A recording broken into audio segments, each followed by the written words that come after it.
May the words of my mouth and the meditation of my heart be acceptable in your sight, O Lord, my strength and my Redeemer. Amen. Don't worry, you may see more sheets than normal. That is not a terrible, terrifying sight. Fear not.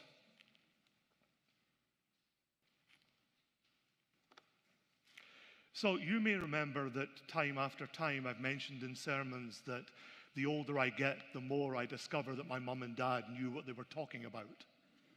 It takes a long time, but gradually over the years you start to discover that they were not a complete waste of space. You start to discover that they did actually know a thing or two about life before you learned a thing or two about life. Gradually over time you realize that they had some wisdom. Experience tells me that we tend to realize this when it's too late. But under the rubric of better late than never, I came to realize it. I have distinct memories of, as you know, words and phrases that my parents told me, words that kind of stung at the time, but now I discover are actually wise and true. I've shared any number with you over the years, and this morning I'm going to share two more, one from my dad, one from my mum. Whenever I did something that I thought was particularly noteworthy, worthy of praise, perhaps a pat on the head, a little rub of the tummy, a gold star in my workbook of life, I would go to my mum and I would go to my dad and I would tell them the wonderful things I had done. My dad, who was an old World War II veteran, he had a rather concise response. "That's great, Ken. What do you want, a medal?" My mother, who hadn't served in World War II, although her brothers and even some sisters had, she would say more wisely and a little more theologically, "Well, Kenneth, that's wonderful, but goodness is its own reward." Now, everything I've just said, in quotation from my mother and father, are perfect responses, in fact, interpretations of this morning's gospel. In fact, so much so that if I was merciful to you, I could just say amen and sit down, and that would be a perfectly good sermon, albeit a wee bit too short. I'm not going to do that because I'll lull you into a false sense of security, and you'll think that'll happen every week, and you will be bitterly disappointed. But if you read the gospel today and just have in your mind my dad saying, "Well, what do you want, a medal?" and hearing my mum say, "Kenneth, goodness is its own reward," you'll pretty much have a good explanation and commentary on today's gospel reading. However, I have some time to fill, so I have a few words of my own to share.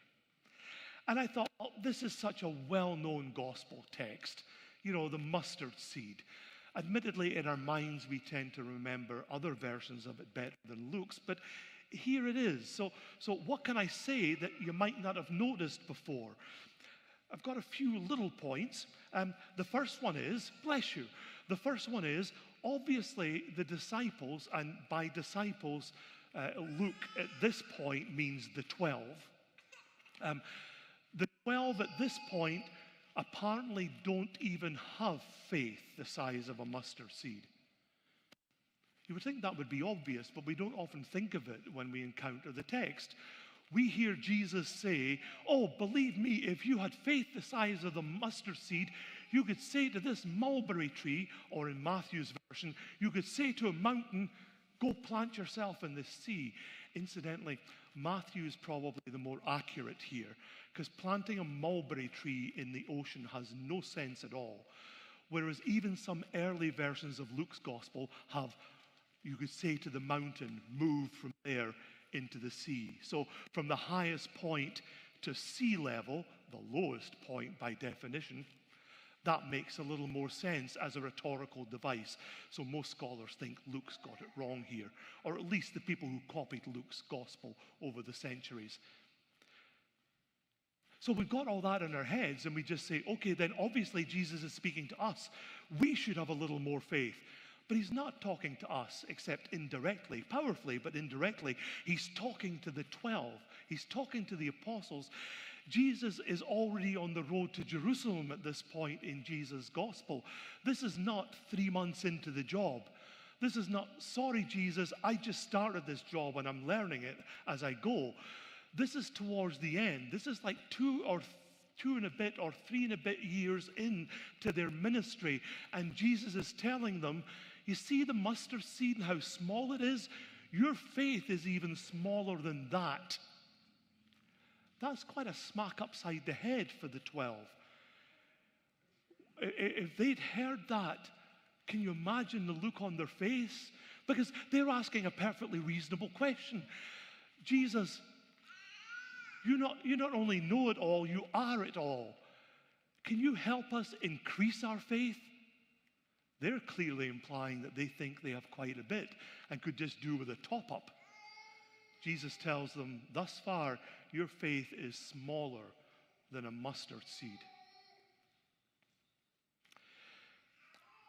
We get a little disturbed about this mention of slave so casually in the text.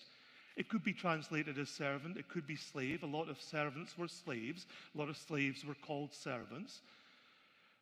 This is quite a relatable story to Jesus' hearers, those who are listening in to what Jesus is saying to the 12, because it's very small scale stuff.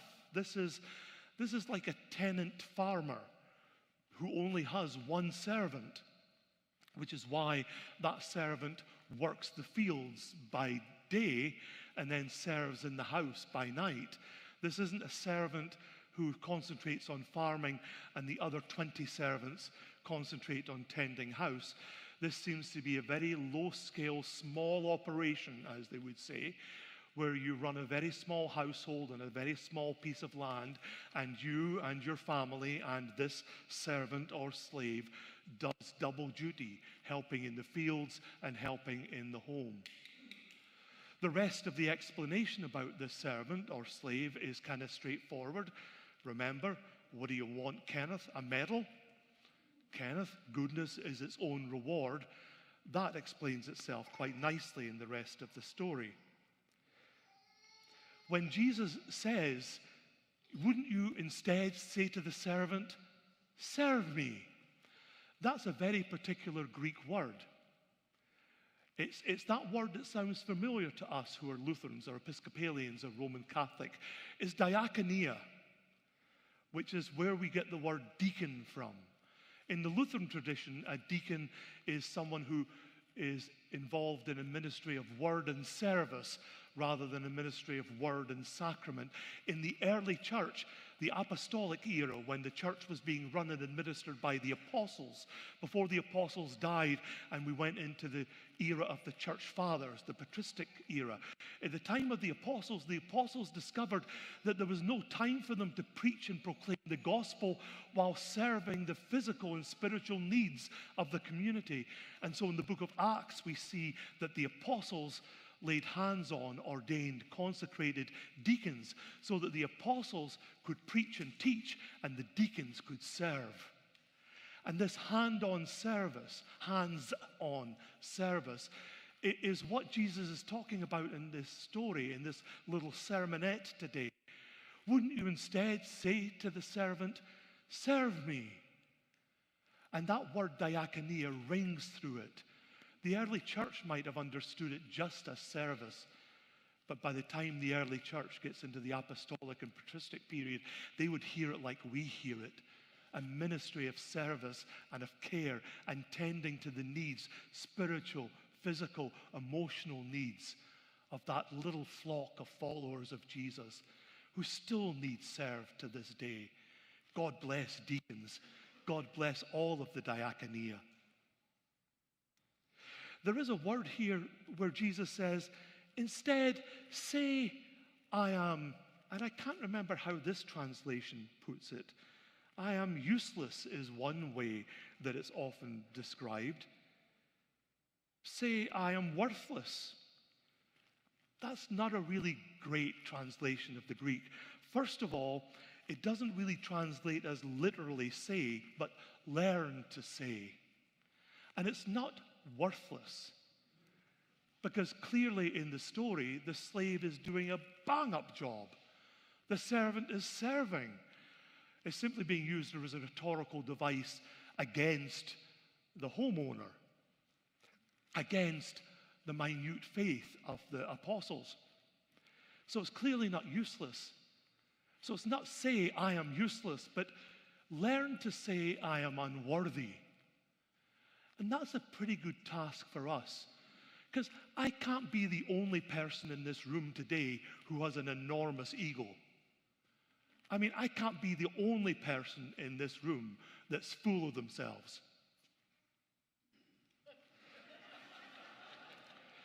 If you could all just for a moment forget you're Lutherans, instead pretend you're Baptist or Pentecostal and do something like, no, Pastor, don't worry. It's not just you.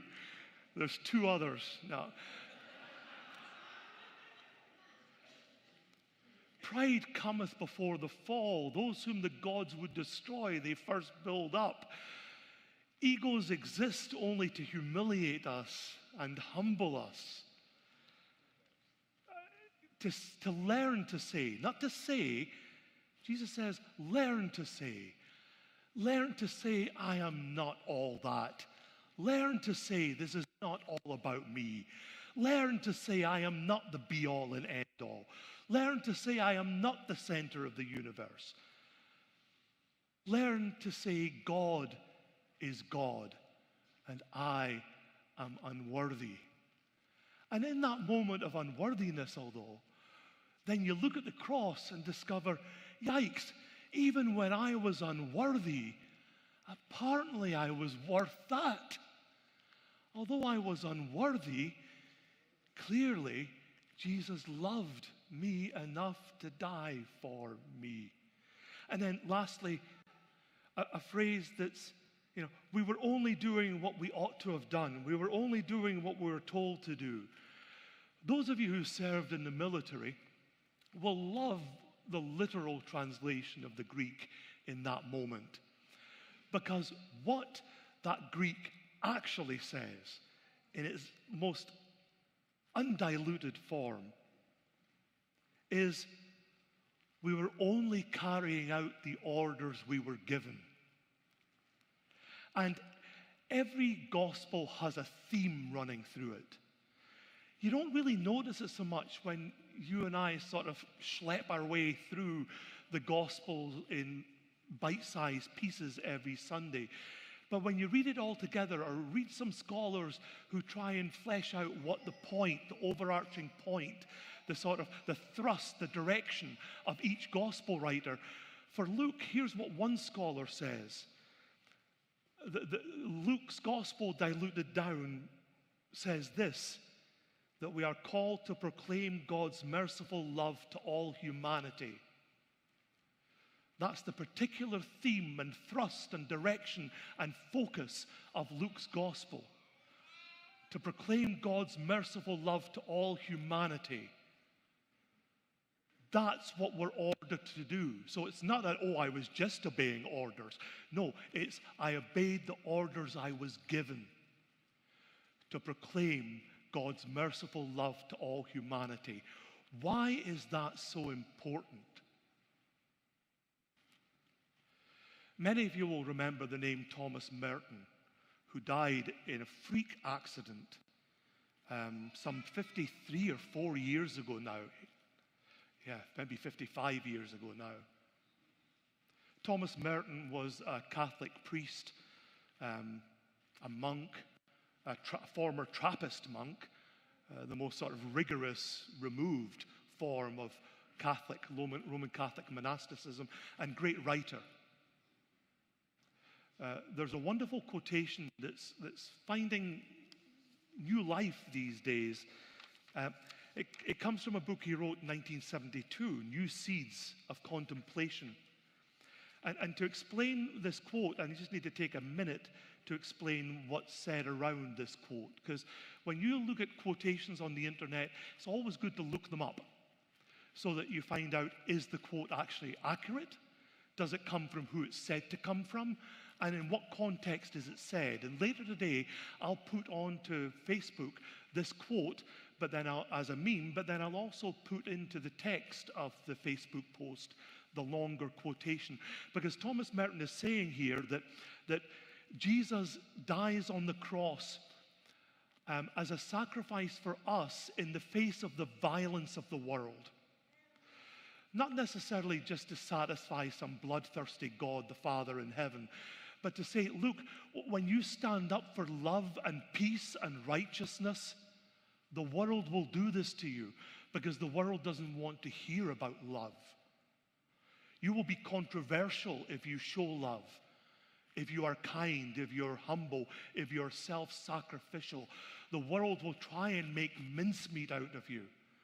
And Jesus dies on the cross showing us the truth of that, but not just showing the truth of that to make some abstract point, but to show just the height, depth, breadth of God's love for us, even as we are now, even as we are unworthy, even while we were yet sinners, as Paul says.